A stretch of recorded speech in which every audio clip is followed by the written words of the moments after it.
untuk waktunya yang diberikan kepada saya. Mungkin saya di sini sebagai moderator pada kegiatan acaranya Bapak Supriyanto Nadib sebagai calon guru penggerak angkatan 10. Nah, di sini pada kegiatan pagi ini kita akan melakukan, atau Bapak Supriyanto Nadib akan melakukan diseminasi pemahaman dan penerapan budaya positif di sekolah.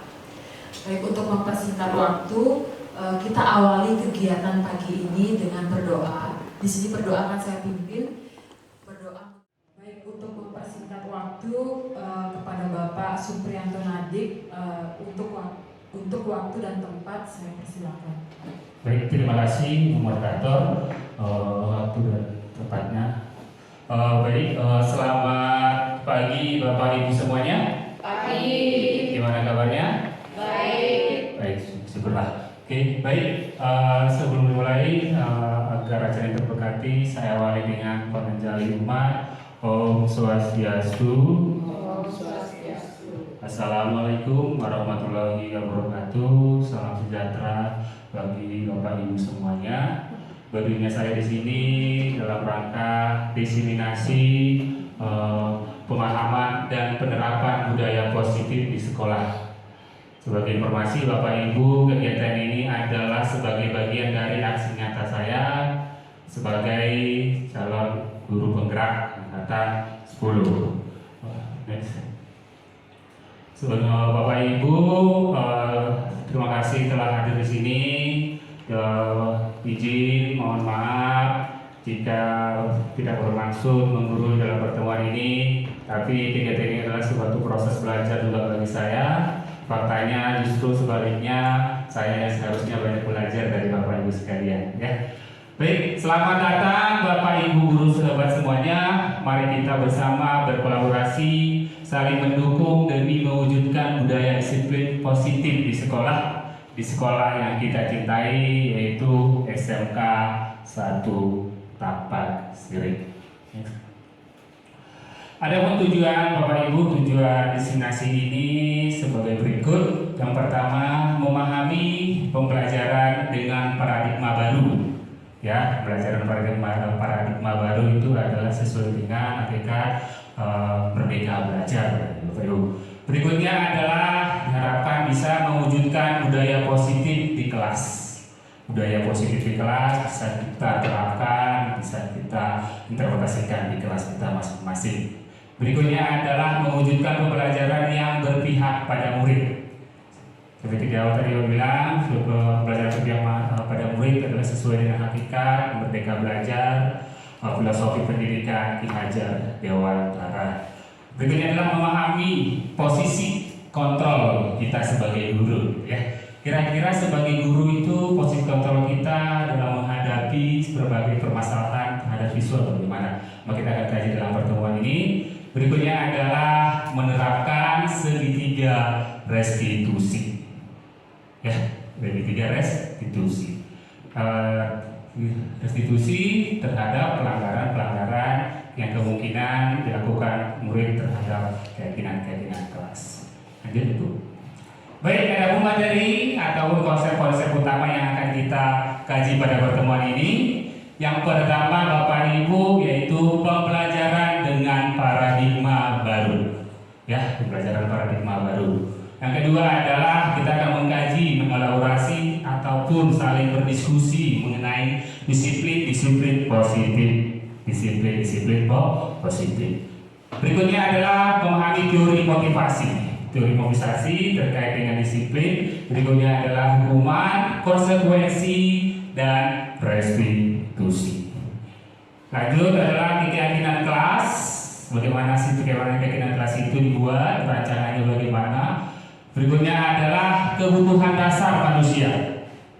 Jadi kita akan bicara juga masalah kebutuhan dasar manusia. Karena kita akan menghormati siswa kita adalah mereka sebagai individu, ya. Jadi sebagai individu pasti ada kebutuhan dasar yang harusnya kita bisa penuhi terhadap siswa-siswi kita. Berikutnya posisi kontrol. Posisi kontrol ada di sini ada keempat. Berikutnya adalah segitiga restitusi. Itulah kira-kira nanti selama 1 jam ke depan yang akan kita elaborasi bersama-sama. Ya, yang akan kita elaborasi bersama-sama. Nah itu. Baik, masuk ke tema pertama, yaitu mengenai pembelajaran paradigma baru. Pembelajaran paradigma baru. Oke, berikut beberapa poin-poin penting dalam pembelajaran dalam paradigma baru. Ya, pembelajaran paradigma baru artinya adalah sudut pandang yang baru, target yang baru, ataupun fokus utama kita itu dalam kurikulum Merdeka. Ya. Yang pertama adalah pembelajaran berpusat pada murid, berpusat pada murid. Ya. Nah sebelum lanjut nih, saya coba tanya dulu sama orang Bapak Ibu sekalian, boleh kan? Boleh ya? Boleh dengan saya tanya kepada Bu Puspa, kira-kira pembelajaran berpusat pada murid itu apa Bu Puspa? Baik, terima kasih atas kesempatannya. Jadi menurut saya untuk pembelajaran yang berpusat pada murid atau siswa itu kita harus meletakkan kepentingan siswa di atas kepentingan guru. Di mana guru harus bisa membuat siswa itu menjadi merasa nyaman dalam proses pembelajaran. Kita harus mengkondisikan pembelajaran di kelas itu agar siswa itu termotivasi untuk ikut belajar dan bersemangat dalam mengikuti proses pembelajaran. Itu menurut saya. Terima kasih. Baik, terima kasih Bu Puspa mengenai kita memberikan pemahaman ataupun konsep mengenai pembelajaran berpusat pada murid. Ya, begitu ya. Semua kita setuju Bapak Ibu ya. Jadi pembelajaran berpusat pada murid kita mengutamakan kepentingan murid di atas segalanya, gitu ya. Kepentingan murid di atas segalanya, gitu ya. Berikutnya adalah pembelajaran dirancang berdasarkan prinsip pembelajaran yang berdiferensiasi. Ya, berdiferensiasi sesuai dengan kebutuhan tahap perkembangannya. Itu ya. Sama seperti yang Ibu Puspa tadi katakan, bahwa pembelajaran itu berpusat pada siswa. Jadi kita sesuaikan dengan tahap perkembangan siswa, minat dan bakatnya. Gitu ya. Nah, akhirnya kita juga merancang pembelajaran yang berdiferensiasi. Oke, berikutnya adalah sesuai kodrat alam dan kodrat zaman dan peningkatan keterampilan abad 21. Oke, Bapak Ibu pernah dengar kodrat zaman? Filosofi pendidikan Ki Hajar Dewantara, ya, kodrat zaman, kodrat alam gitu ya. Jadi kodrat zaman adalah di mana hakikat yang dimiliki oleh siswa yang kita tidak bisa ubah, gitu ya. Kita tidak bisa ubah sesuai dengan lingkungan masyarakat, sesuai dengan di mana anak itu lahir. Ya lahir anak seperti itu. Seperti filosofi yang dikatakan oleh Ki Hajar Dewantara mengatakan, ibarat kita seorang petani yang nanam sebuah jagung, gitu ya. Apakah petani bisa mengubah jagungnya menjadi padi, Bapak Ibu? Tidak ya. Dia akan langsung menjadi jagung. Ya, tinggal kita mau bagaimana nih memaksimalkan supaya jagung ini tumbuh dengan baik, jauh dari hama, gitu ya. Bibitnya unggul, bermanfaat, potensial, gitu ya.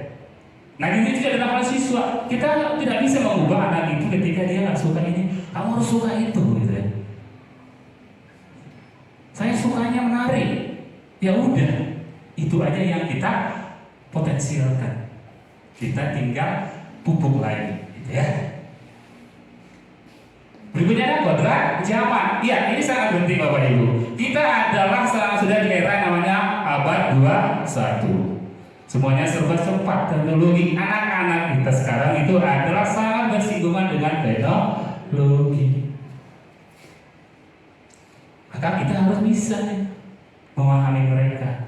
Jadi pembelajaran yang konvensional dulu bagi kita terapkan bagi anak-anak itu mungkin sudah tidak relevan lagi bagi mereka. Ayo anak-anak tulis ini, maju, hafal, gitu ya. Tapi mereka bingung, apa sih ini, gitu ya. Karena kamu bergeraknya digital, gitu. Coba tuh ada konten, apa, gitu. Kalau mereka biasanya di konten, ya. Tugas kita sebagai guru adalah bentengi mereka dengan nilai-nilai yang benar. Karena tadi tugas guru adalah menjaga, sama seperti kata tadi, menjaga jadulnya dari hama. Menjaga siswa kita dari nilai-nilai yang buruk, gitu ya. Nilai-nilai yang buruk yang lain kalau kita tahu lahirnya kita nggak bisa ubah. Dia udah seperti itu. Tinggal kita bertebal hal-hal baik dalam dirinya, kita bertipis hal-hal buruk yang ada dalam dirinya. Menurut Bapak Ibu, apakah ada tabiat-tabiat buruk yang akan dibawa sejak lahir? Ada nggak? Pastinya ada. Betul kan? Misalnya ada tabiat pemarah, ya kan? Ya kan? Tabiat pencemburu, ya kan? Suka mengganggu, usil, gitu kan? Tapi ini yang harus kita tipiskan supaya ini tidak menebal. Supaya yang tebal adalah tabiat-tabiat baik. Gitu ya. Itu hakikat dari paradigma baru, yaitu kodrat zaman dan kodrat alam. Berikutnya adalah pengembangan karakter dan etika yang bermuara pada profil pelajar Pancasila. Bapak Ibu masih ingat apa aja elemen profil pelajar Pancasila? Hah? Satu aja coba Bapak minta dulu. Ya. Satu aja dari Ibu Astibi. Profil pelajar Pancasila.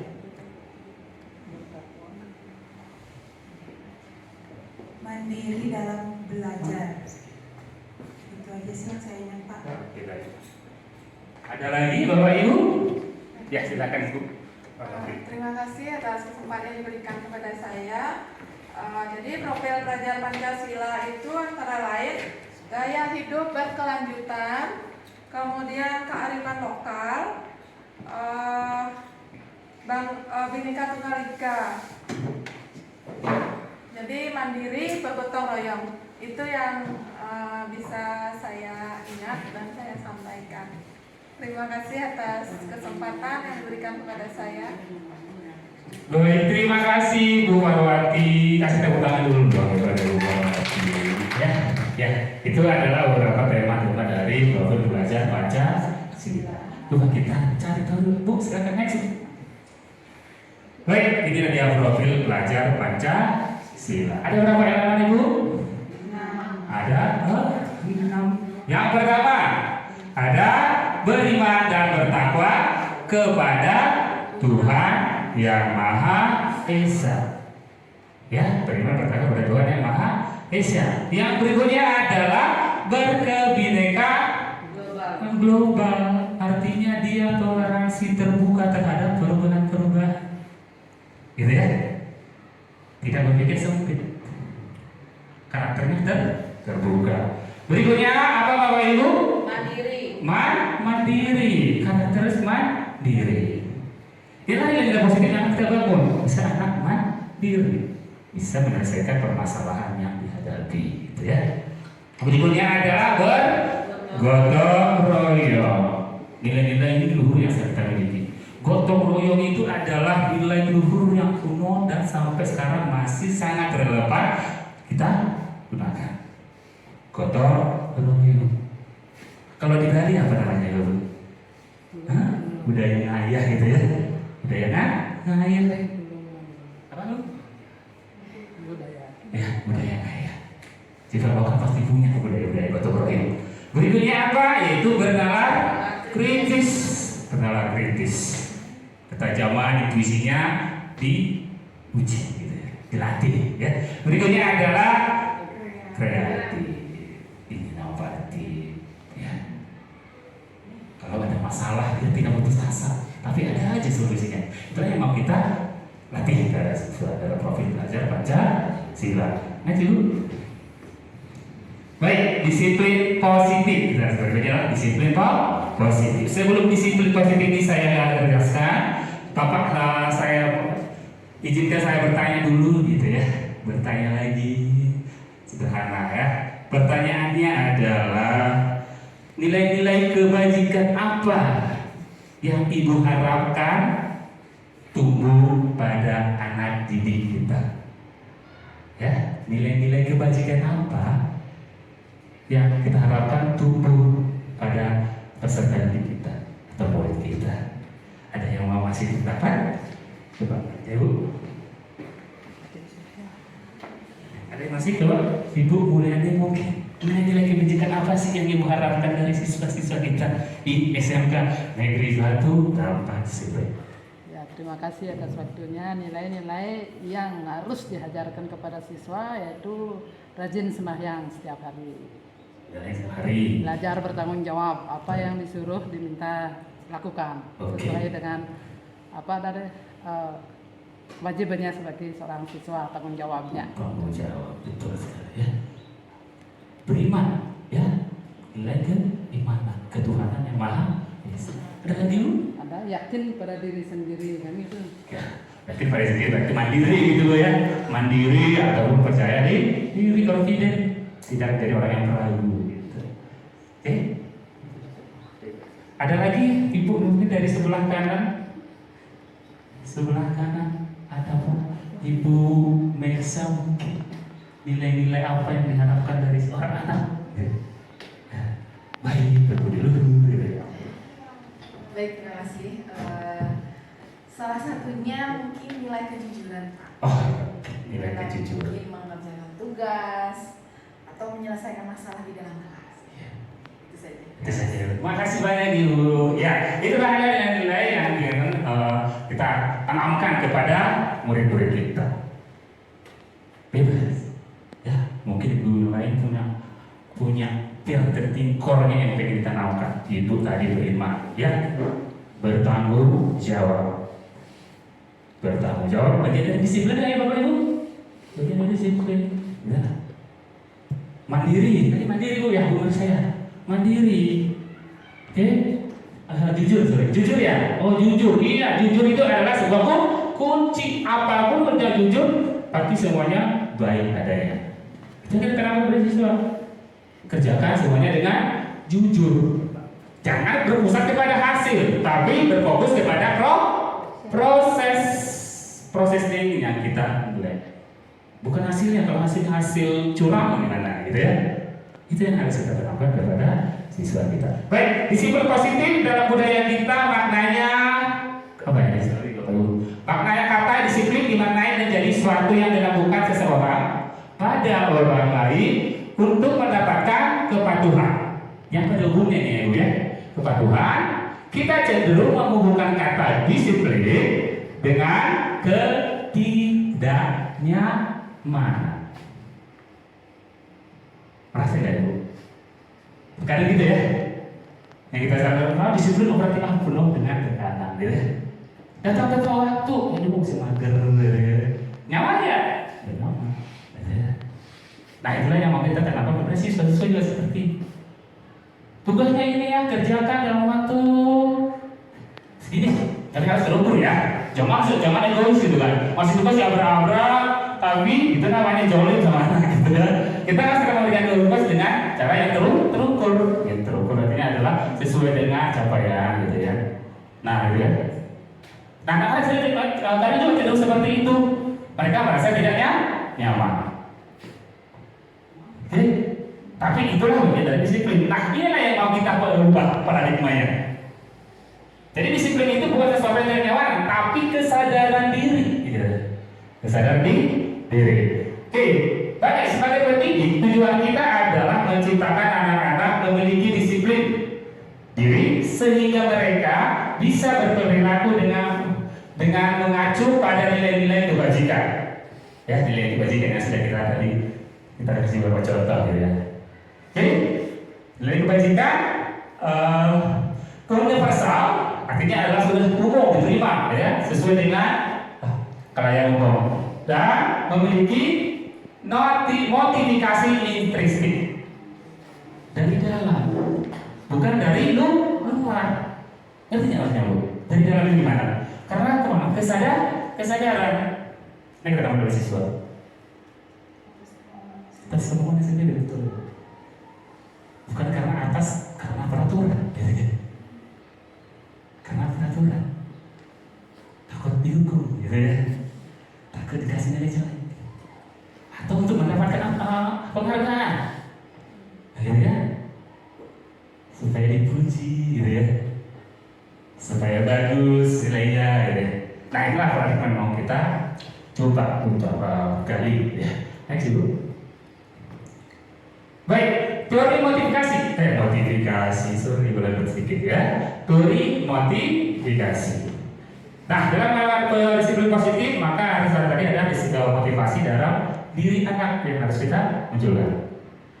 Kira-kira apa sih teori motivasi yang ada? Oke, menurut Diana Dosen dalam buku Rise Story ya, Rise Story School Disciplines ada 3 teori motivasi dalam proses pendidikan ya, pendidikan disiplin maksudnya. Tahap paling rendah ya, tahap paling rendah termotivasi mau disiplin karena apa? Yang pertama ini untuk menghindari ketidaknyamanan. Untuk menghindari ketidaknyamanan. Ini yang pertama, motivasi yang pertama. Yang kedua adalah untuk mendapatkan imbalan atau penghargaan dari orang lain. Itu ya, itu tahap yang kedua. Udah mulai berkembang tuh, ya. Berarti ada nilainya supaya mendapatkan apresiasi gitu ya, apresiasi. Nah ini yang ketiga yang kita harapkan. Apa itu Bapak Ibu? Yaitu untuk menjadi orang yang mereka inginkan dan menghargai diri sendiri dengan nilai-nilai yang mereka percaya. Jadi atas kepercayaan sendiri, atas keyakinan sendiri, bukan karena takut atau bukan karena ingin mendapatkan pujian. Itu Bapak Ibu ya, teori motivasi maksudnya. Next. Oke. Nah, dalam hal menjalankan sebuah disiplin, maka kita akan bersinggungan dengan 3 hal ini, yaitu hukuman, konsekuensi, dan restitusi. Bu saudara ini, udah pernah kalian kata restitusi belum? Belum ya. Konsekuensi? Kayak hukuman itu ya? Hukuman? Ya. Nah, ada lagi hukuman gitu ya. Nah, kita akan kaji dalam pertemuan ini ya. Oke, hukuman, konsekuensi, dan restitusi. Oke, sebelum Bapak Ibu saya lupa bawa kacamata kemudian ke sini. Oke, hukuman bersifat tidak terencana dan tiba-tiba. Misalnya ada pelanggaran, lari gitu ya. Di lapangan 50 kali gitu ya. Tidak terencana, tidak terukur. Hukuman. Berikutnya, murid tidak tahu apa yang akan terjadi dan tidak dilibatkan, tidak ada negosiasi dengan anak. Suka-suka saya, gitu. Saya mau nggak suka dengan pelanggaran kamu, tuh orang itu gitu ya. Itu hukuman. Ya, dengan harapan anak ini jadi cerah gitu ya. Kira-kira akan cerah nggak? Itu kan ya di sini. Ya. Berikutnya adalah bersifat satu arah, hanya dari si pemberi hukuman. Gitu ya, karena itu hukuman. Berikutnya hukuman yang diberikan bisa berupa fisik, ya, bisa berupa fisik maupun psikis murid anak disakiti oleh suatu perbuatan atau kata-kata. Maksudnya adalah hukuman ini karena tidak terukur bisa menyakiti anak. Contohnya disuruh lari gitu, lari seputaran gitu kan itu bisa melukai gitu kan. Bukannya selesai permasalahan, anak malah muncul masalah baru. Apa masalahnya? Karena udah capek.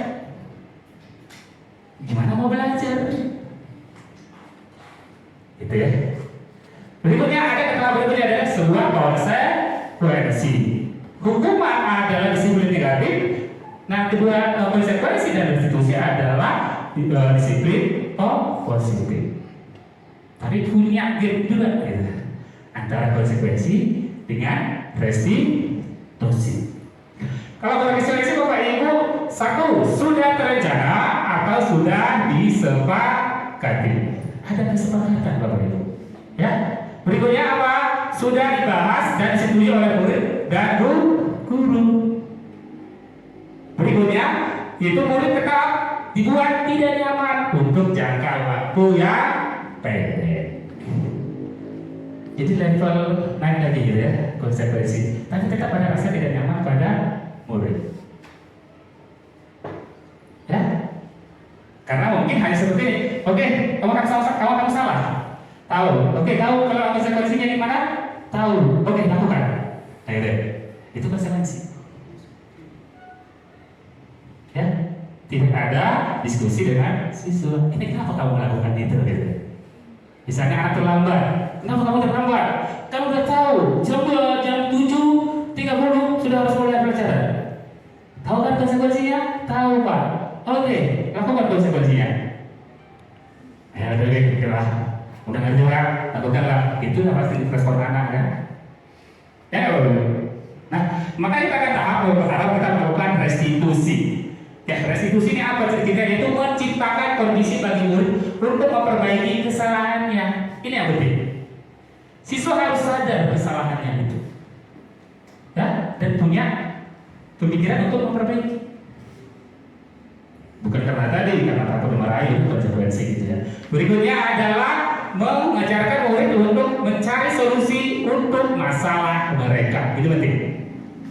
Misalnya si anak tadi terlambat, gitu ya. Kenapa terlambat? Wah, saya telat bangun. Mungkin kita emosinya tinggi, ya itu salah kamu, gitu ya. Begadangnya, gitu. Udah, kita malah hukum. Kalau situasi tidak boleh. Kira-kira, kenapa kamu telat bangun? Nah, gitu ya. Apa yang buat kamu telat bangun? Bisa berbagai hal penyebabnya. Tidak ada yang membangunkan, gitu ya. Begadang. Maka kita tanya dulu, kira-kira kalau kamu tidak ada membangunkan, ada nggak yang membangunkan kamu? Gitu. Ada kakaknya? Ada apa? Ibunya ada? Adiknya?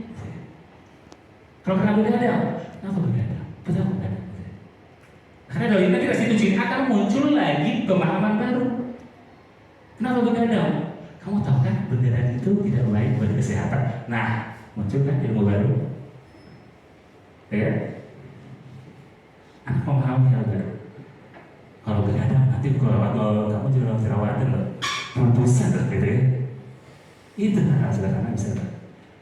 Jadi dia termotivasi. Dia memberikan solusinya saja. Kira-kira gimana apa solusinya? Iya Pak, saya akan minta tua saya untuk bangunin. Lagi, saya akan set alarm, gitu kan. Mungkin aja dia tidak ada terpikir untuk men-set alarm. Jadi, set alarm.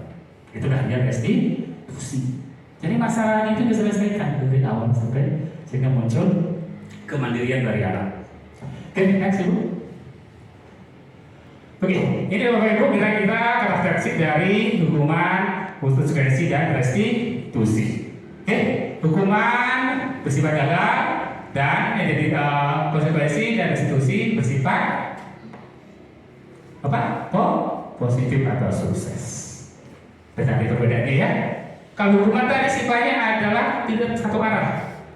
Oke, caranya bisa menyakiti, ya. Karena ngatur-ngatur, suka-suka ya. Sedangkan konsekuensi, ya sudah kesepakatan, lakukan. Tapi ada opsi terakhir, which solution gitu ya. Apa itu? Kita lakukan restitusi. Mungkin dia bukan sulit, dia makan waktu ya, benar ya. Aduh, orang mau praktik konseling lagi sama anak gitu ya. Iya, tapi sederhana aja. Nanti dengan restitusi kita terbangun hubungan yang positif dengan siswa. Ya kan? Berarti hubungan positif berarti komunikasi kita erat dengan hubungan positif terjadi dengan siswa. Oke? Sudah kira-kira? Oke, berikutnya sih. Sebelum kita lanjut saya mau tanya dulu Bapak Ibu hebat semuanya. Oke? Mengapa keyakinan kelas bukan peraturan kelas? Ya. Mengapa keyakinan kelas bukan peraturan kelas? Ada yang bisa ngasih pendapat Ibu? Hah? Oke. Bu As mungkin aksidental. Kira-kira kenapa bukan peraturan, malah keyakinan? Hah? Bu Puspa? Bisa Bu? Ya, silakan. Tadi gimana kamu gitu ya? Agak banyak masuk tuh apa ya? Udara lembab di sini kasihan. Lagi dulu. Baik, saya akan coba ya untuk membedakan apa perbedaan antara keyakinan kelas dengan peraturan kelas. Kalau untuk keyakinan kelas itu saya rasa itu berdasarkan kesepakatan dari dua belah pihak antara guru dengan siswa. Dan sedangkan untuk peraturan kelas itu sudah ada ketentuannya dari pihak sekolah atau pihak guru, dan siswa hanya tinggal mematuhinya saja. Menurut saya seperti itu. Terima kasih Ibu sudah memberikan pemahaman saya tentang mengapa keyakinan bukan peraturan. Setuju ya Bapak Ibu ya? Setuju ya? Kenapa? Karena keyakinan kita susun karena keyakinan bersama. Sudah yakin, gitu ya? Sudah diterima, ya. Kalau peraturan memang sudah dari sononya. Oke? Mereka punya aturan yang universal. Tapi kalau keyakinan kita susun bersama. Itu ya Bapak Ibu ya. Oke, berikutnya saya akan lagi.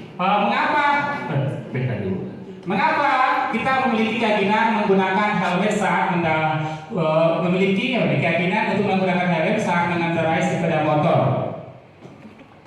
Ya, kenapa? Supaya kenapa kita menggunakan helm? Kita menggunakan ketika menggunakan mengendarai motor, Bapak Ibu, supaya supaya tidak melanggar peraturan. Keperaturannya lagi, gitu. Supaya gitu. Oh, gitu ya. Aman, selamat, gitu ya. Supaya selamat. Sama dulu aja pertanyaan sama. Kenapa kita menggunakan masker saat pandemi dulu dan wajib cuci tangan? Supaya sehat. Kita sehat. Nah, kira-kira itu yang muncul. Karena itu semua orang pengen sehat ya Bapak Ibu ya. Ada yang pengen sakit kan enggak kan? Dengan kita mencuci tangan, kita sehat. Pakai masker saat pandemi, sehat. Tidak kena gitu ya. Meskipun mungkin ada kecolongan beberapa, tapi kan ada mempertipis kemungkinan gitu kan. Oke, baik, next Ibu. Oke, bagaimana pembentukan keyakinan kelas? Keyakinan kelas bersifat lebih abstrak ya daripada peraturan. Lebih rinci, detail ya. Gitu ya. Berikutnya adalah keyakinan kelas berupa pernyataan universal, artinya jangan ambigu, ya. Jangan ambigu, jangan menunjukkan persepsi yang ganda. Universal artinya mudah dipahami oleh siswa.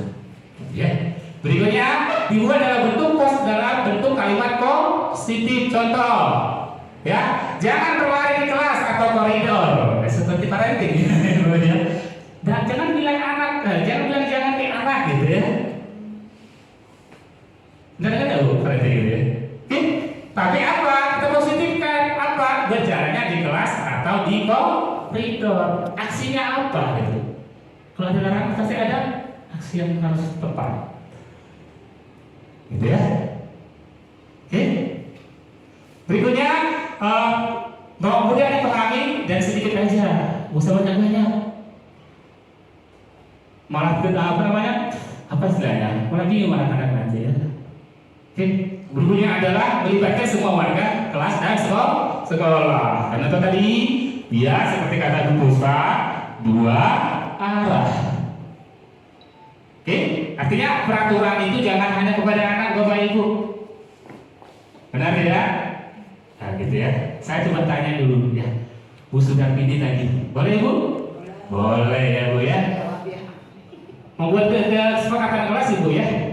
Iya. Boleh sebutkan 1-2 kesepakatan yang diyakini di kelasnya Ibu?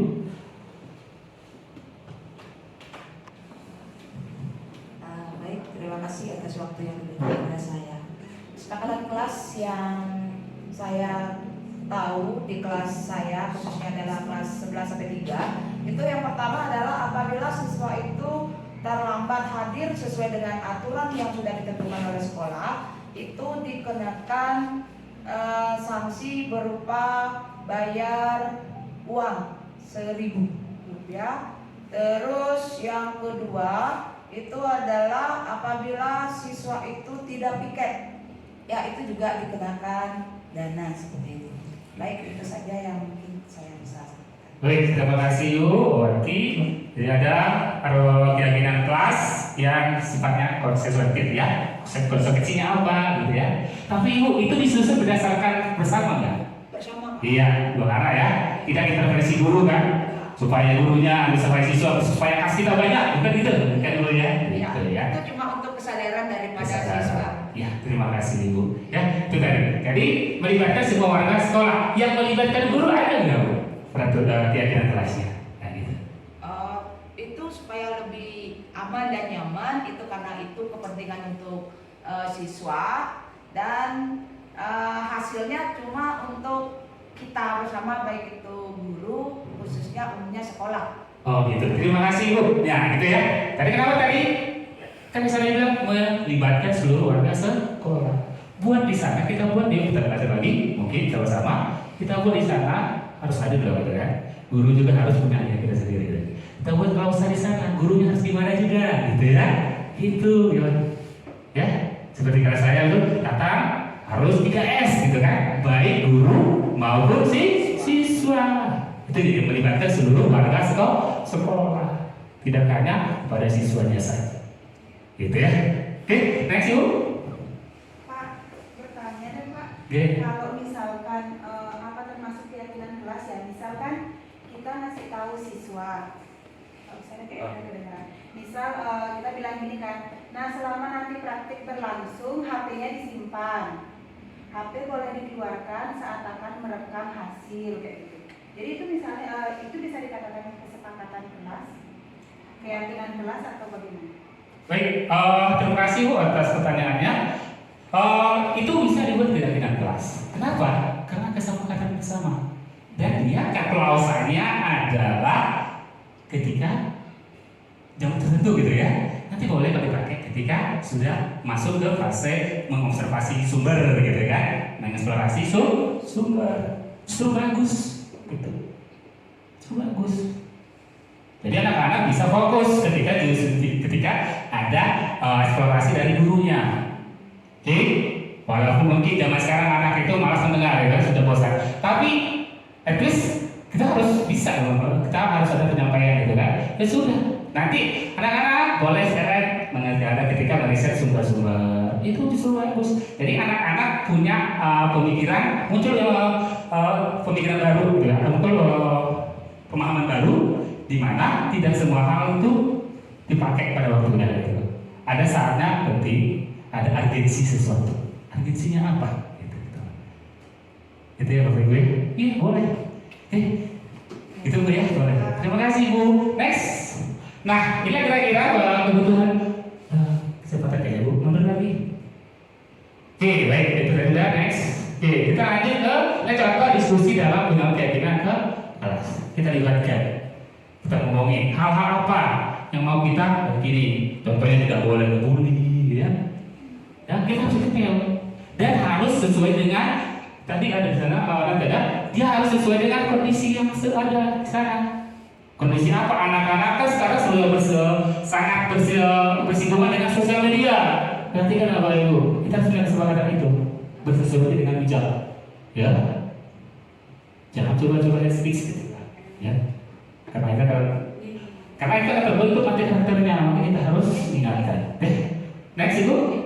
Oke, kita lanjutkan kebutuhan dasar manusia. Ada berapa Ibu? Ada 5 ya. Yang pertama adalah kebutuhan untuk bertahan hidup. Nah, kenapa ini penting? Karena kita memahami bahwa siswa kita itu juga manusia, betul Bapak Ibu? Betul, dia adalah individu yang harus kita hargai kebutuhannya. Ya, dia ingin bertahan hidup, kita pahami. Beberapa mungkin pelanggaran yang dilakukan siswa karena ada kebutuhan mereka yang tidak terpenuhi. Ya, contoh kebutuhan bertahan hidup. Contoh anak-anak mungkin ketika melakukan pelajaran dia di kantin, gitu kan? Kenapa di kantin? Setelah kita restitusi, rupanya ada kebutuhan dia yang belum terpenuhi. Kebutuhan apa itu? Kebutuhan untuk makan. Dia belum sarapan.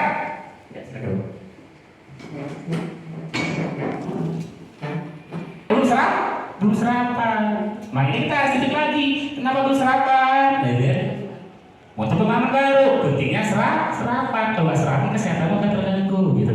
Berikutnya, kebutuhan apa itu? Kasih sayang, ya, dan rasa diterima. Kalau untuk ini kebetulan kita akan terlihat ketika anak cari perhatian, gabungan temannya, gitu kan? Gitu ya. Berikutnya apa? Yaitu kebutuhan kebebasan. Kebebasan yang terpahami. Dia pengen sebenarnya memperoleh pembelajaran yang asik, tapi dia tidak punya pilihan, maka dia berontak. Dia apain? Tidur, ya.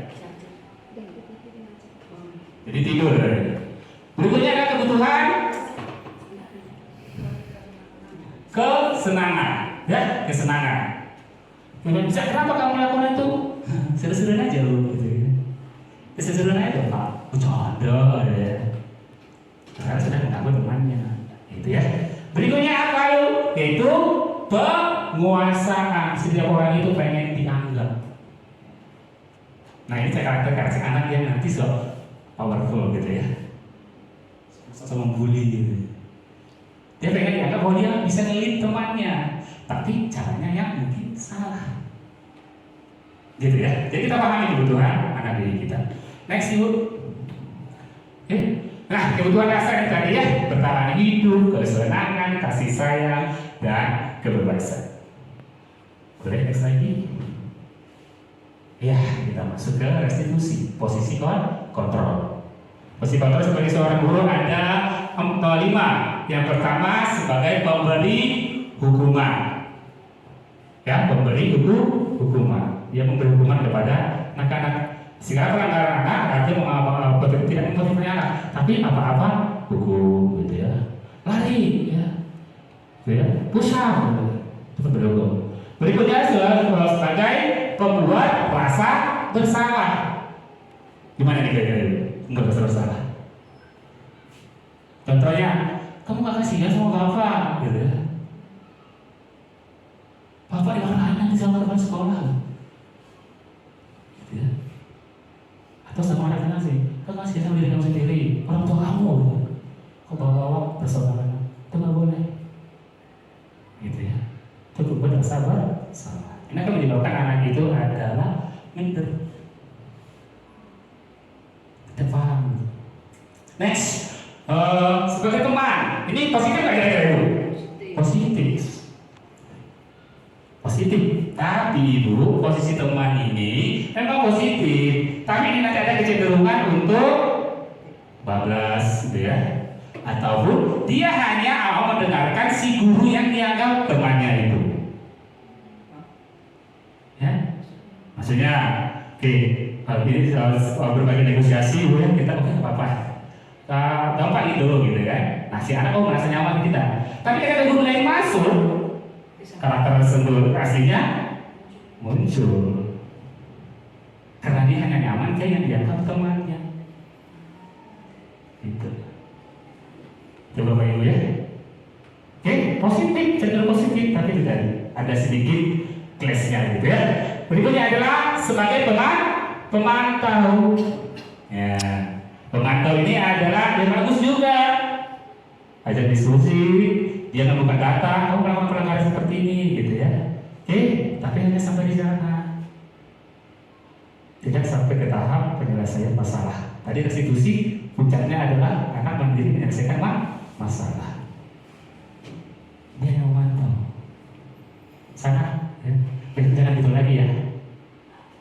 Selesai. Next. Yang paling kita harapkan sebagai guru adalah sebagai guru ya sebagai manajer. Sebagai manajer tadi kita harus diskusikan kenapa seperti itu ya. Karena terlambat tadi.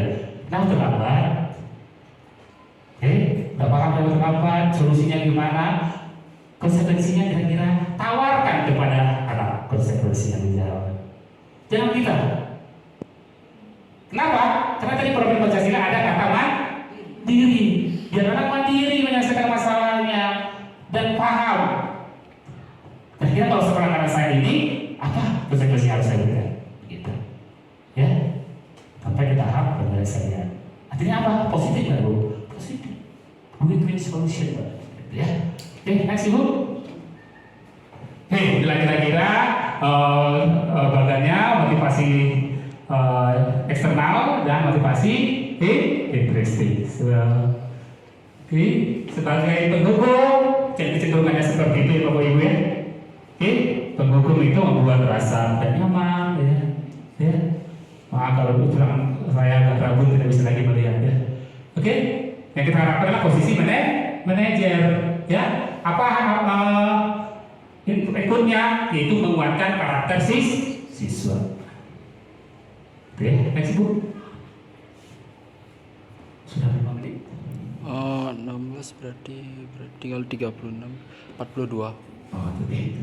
Oke, kira-kira ya, kita ajak diskusi karena si anak ada nilainya yang anjlok, ya, bolong, gitu kan? Kita tanya kenapa, gitu ya?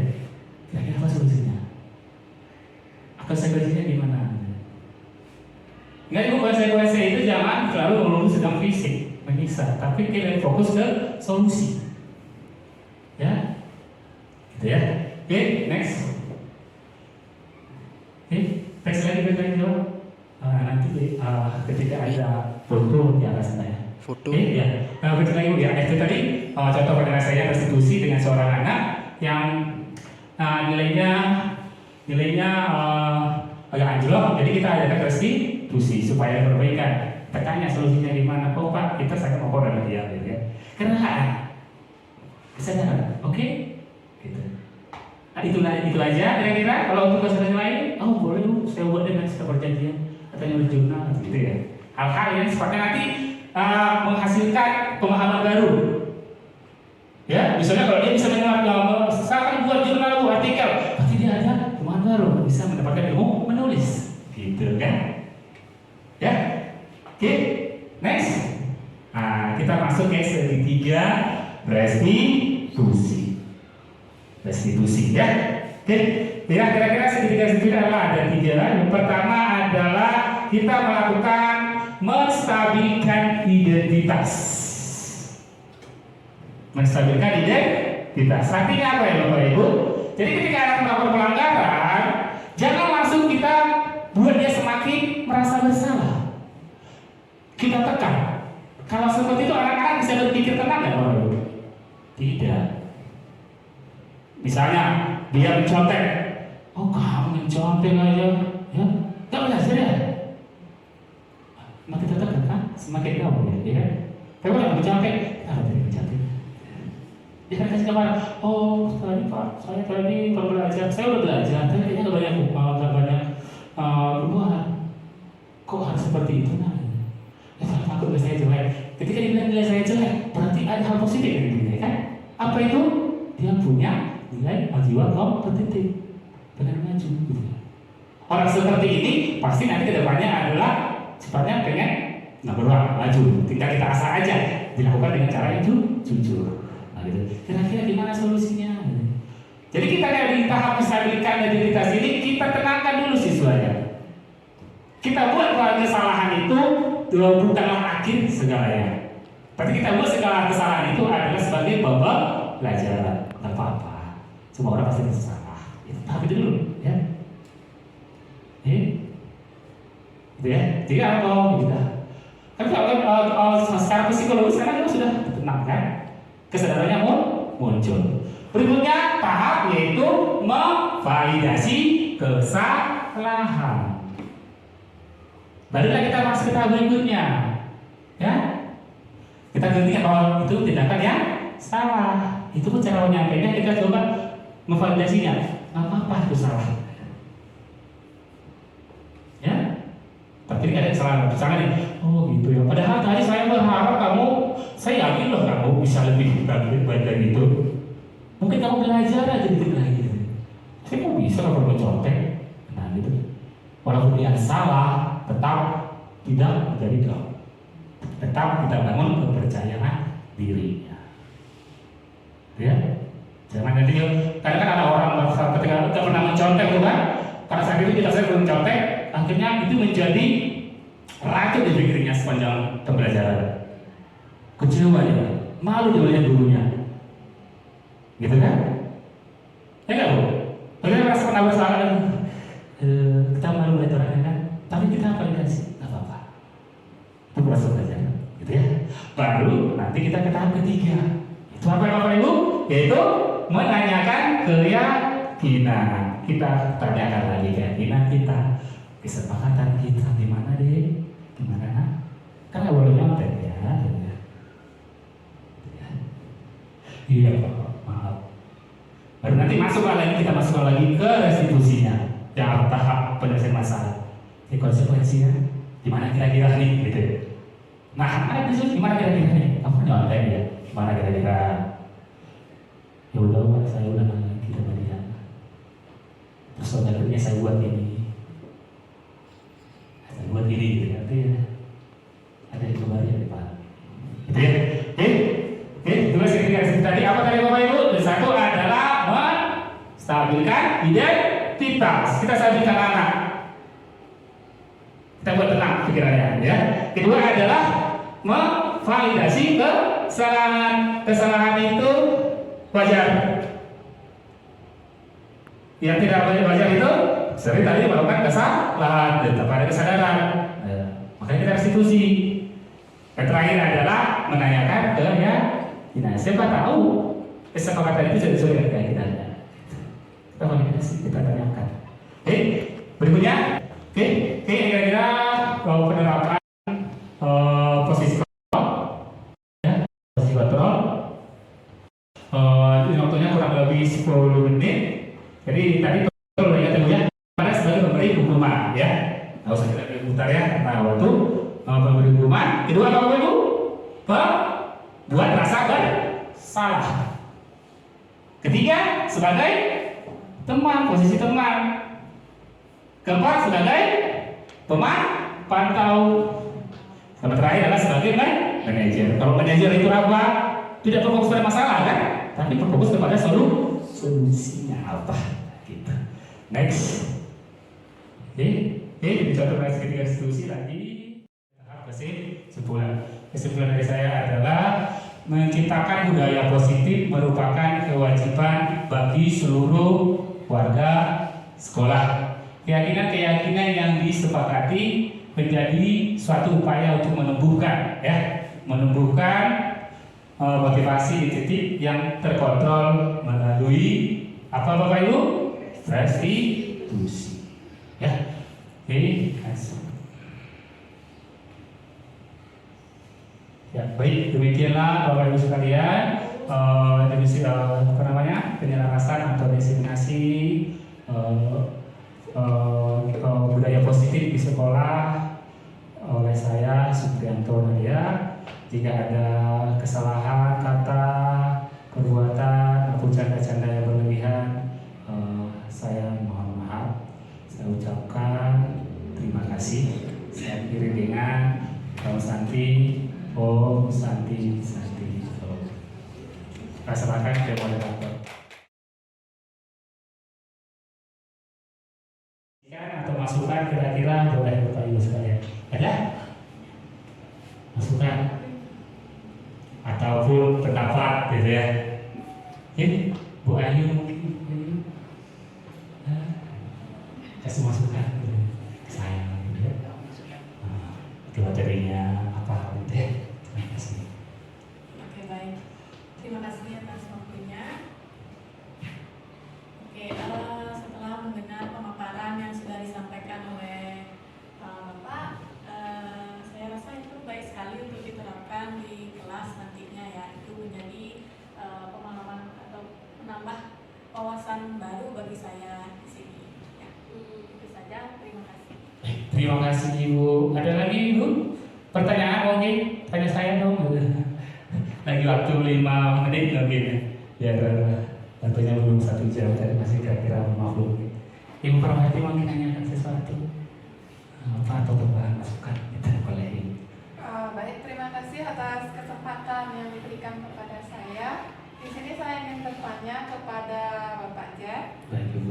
Bagaimana cara menciptakan budaya positif di sekolah? Jadi mungkin pertanyaan ya. Oke, terima kasih Pak. Baik, terima kasih Bu. Baik, ada lagi mungkin langsung dulu atau langsung saja jawab? Baik, terima kasih Bu Parwati atas pertanyaannya. Tadi bagaimana menciptakan budaya positif di sekolah, gitu ya. Menciptakan budaya positif adalah tentunya adalah tidaklah mudah. Ya benar ya. Namanya budaya ya. Budaya itu adalah satu proses yang terus menerus, berulang-ulang. Tak bisa selesai instan. Ya. Ada kebiasaan yang terus menerus. Nah kita ini harus menciptakan. Dan peran itu harus semua warga berperan. Ya, maksudnya budaya disiplin, semuanya disiplin, gitu ya. Baik itu gurunya, kepseknya, gitu ya, waka-waka, pemangku kepentingan, ya. Bahkan kita libatkan orang tua. Ya, orang tua. Nah, caranya apa? Kita harus memahami posisi kontrol kita. Ya, buat keyakinan kelas juga yang disepakati. Dengan tadi sudah ada langkah-langkahnya, Bapak Ibu. Ya, kontrol kita bisa mungkin kita posisikan sebagai manajer, berfokus kepada penyelesaian masalah, bukan permasalahannya. Kita juga objektif. Ya. Terakhir adalah kembali kita harus belajar lagi menyelesaikan satu permasalahan ataupun pelanggaran keyakinan kelas maupun sekolah dengan cara restitusi. Tadi apa restitusi? Kita lakukan tadi apa? Kita stabilkan identitas anak. Jangan kita kucilkan anak. Karena di awal apa? Pembelajaran yang berpusat pada anak atau murid.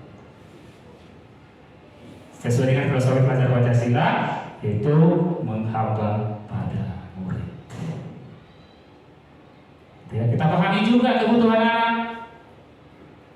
Karena masalah adalah makhluk yang individu, manusia punya kebutuhannya. Mereka pengen dianggap mampu, kita kasih kepercayaan. Mereka pengen kasih sayang, kita kasih sayang.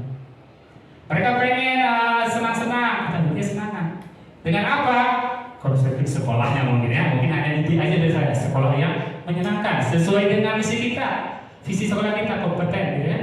Dengan kalau semboyan kita cantik, gitu ya. C-nya apa?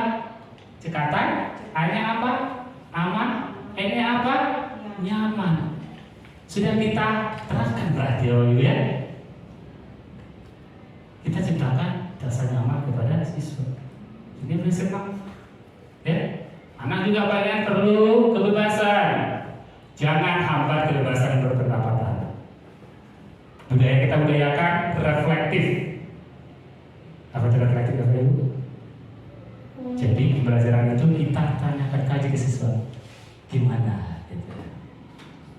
Ada nggak pernah ada berenangnya? Suka tidak? Jangan-jangan nggak nyaman.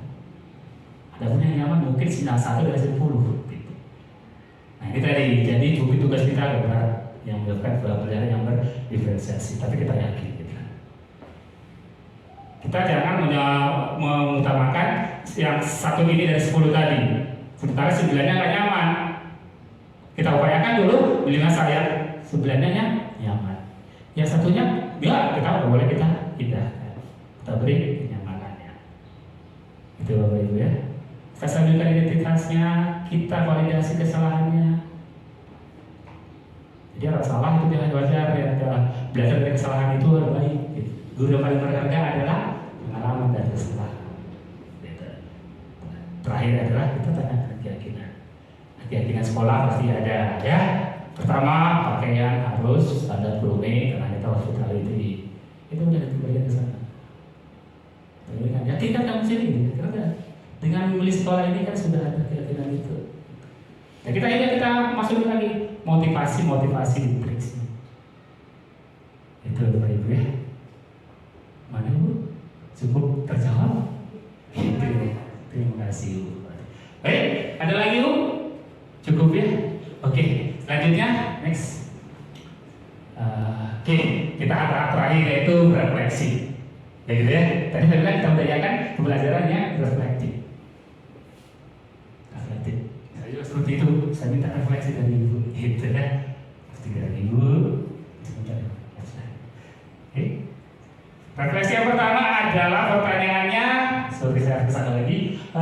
Adakah fakta dan pemahaman baru yang Bapak Ibu temukan selama destinasi ini berlangsung? Jika ada, jelaskan. Ya, sekali lagi pertanyaannya, adakah pemahaman baru, temuan baru ketika destinasi saya ini berlangsung? Ya. Oke, siapa-siapa juga yang mungkin Ibu Astiti gitu.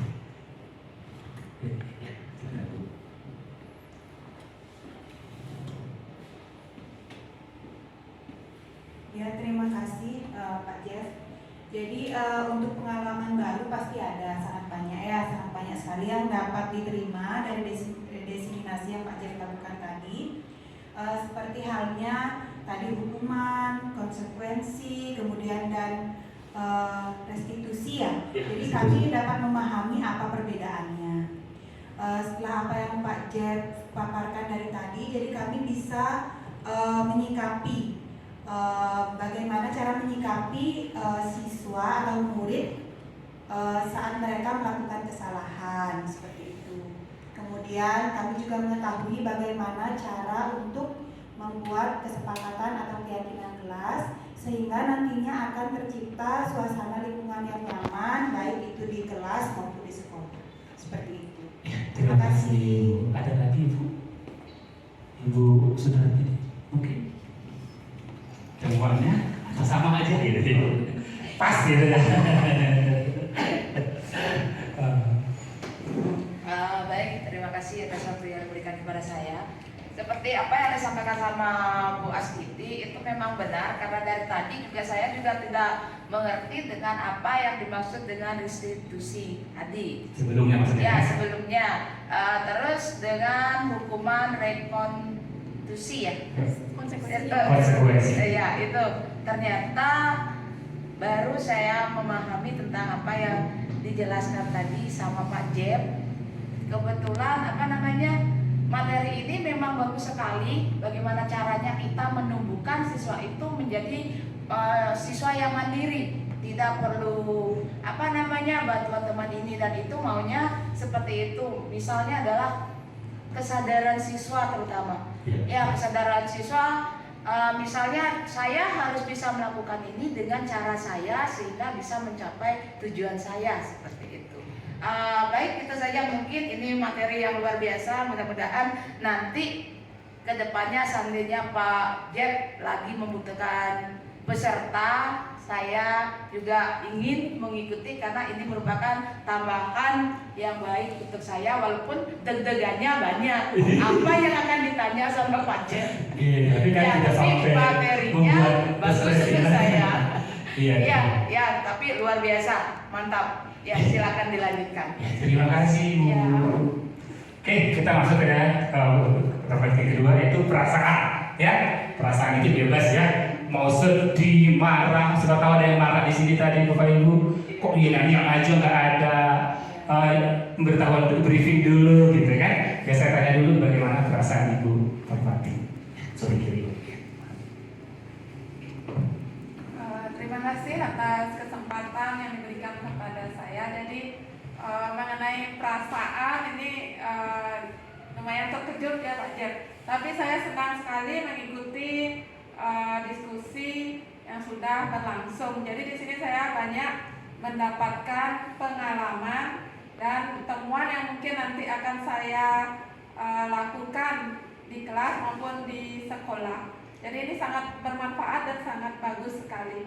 Jadi sangat senang sekali mengikuti diskusi ini. Terima kasih. Terima kasih. Pasti tepuk tangan dulu kepada Bu. Terakhir ya, harapan ya. Kita lewat panjang lebar gitu kan. Kita gimana harapan ya? Harapan kita boleh kepada diri sendiri ataupun mungkin ke siswanya gitu. Atau ke saya. Harapan saya mungkin cepat bapak nikah boleh gitu kan. Terima kasih. Silakan Ibu harapannya setelah pembelajaran ini. Baik, terima kasih atas kesempatannya. Untuk harapannya pertama semoga juga saya bisa menerapkan apa yang telah Bapak sampaikan tadi tentang diseminasi ini bisa saya terapkan di kelas maupun di sekolah nanti. Dan kemudian kalau untuk siswa, harapannya juga siswa nanti bisa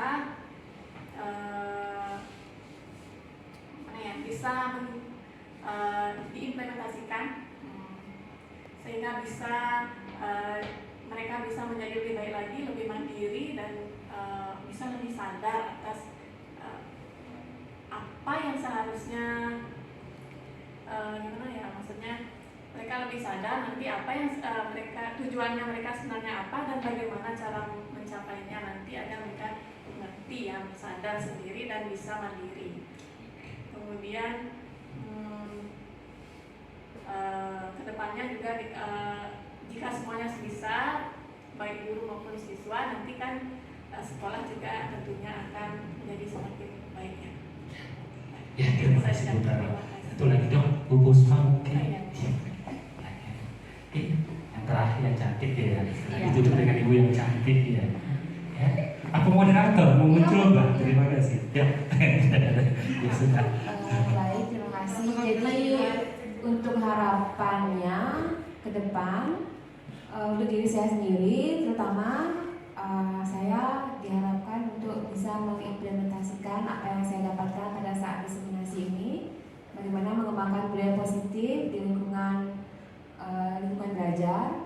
Kemudian untuk harapan kepada Bapak pembicara, Pak Jeff, harapannya agar Bapak lebih banyak atau lebih sering lagi untuk mengadakan diseminasi seperti ini untuk membawa pengetahuan, memberikan pengetahuan baru kepada kami ini tentang apa-apa yang perlu kita tingkatkan dalam proses pembelajaran pada siswa.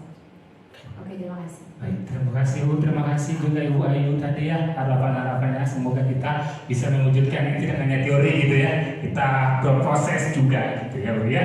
Harapannya juga saya terima kasih, harapannya buat saya ya, semoga sama Ibu dan kita. Terima kasih Bu, kalau mungkin ini kegiatan ini akan berlanjut lagi kalau tidak salah 2 kali lagi. Pertama adalah komunitas praktisi, jadi Bapak Ibu mohon jangan keluar grup dulu nanti ya. Terus sama coaching ya, mungkin ada 2 lagi.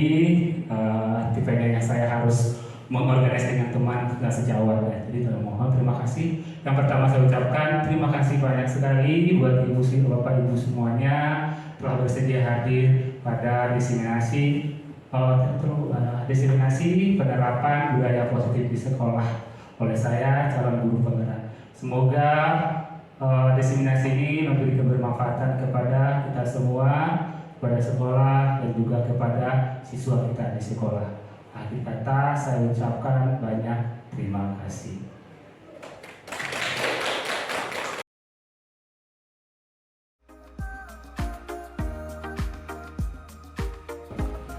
Untuk Bapak Supriyanto Nadea, calon guru penggerak dari SMK Negeri 1 Tampak Siring, terima kasih sudah melakukan diseminasi kepada kami rekan-rekan teman sejawat. Untuk kedepannya, tetap semangat dan menginspirasi. Dah.